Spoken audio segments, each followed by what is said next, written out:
The performance gap between a sub 15,000 smartphone and a flagship device is thinning with each passing year. However, there are often devices that don't look powerful on paper but still perform well. The Vivo Y55s is a good example of the same. Just like the previous Vivo phones, the Y55s also resembles the iPhone. But then the metal back feels nice and the rounded edges provide a comfortable grip.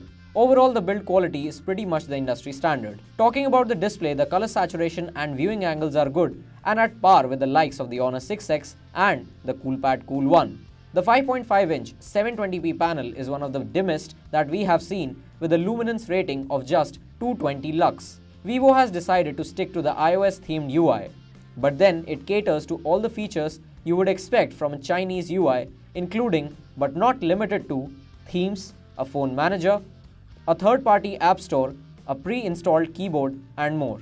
Setting aside the iOS-like UI, the phone really surprises with its performance. Powered by a Qualcomm Snapdragon 425 SoC and bundled with 3 GB of RAM, the phone does a fine job providing dependable experience.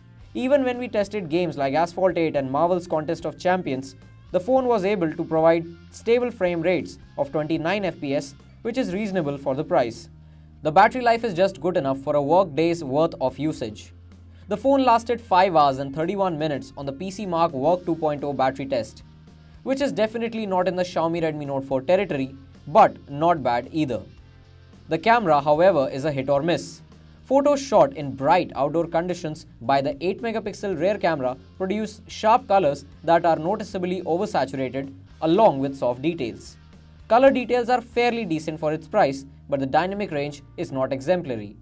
Things change for the worse as the light diminishes, with photographs getting expectedly noisier and more pixelated details. The Vivo Y55s will reach a wider audience, being sold offline, and it's good to know that they have a dependable phone for themselves. However, in the market at large, this phone pales in comparison to its competitors. The Moto G5 Plus and the Xiaomi Redmi Note 4 are much better options to consider. Thank you for tuning into Digit, and for more videos, subscribe to our channel.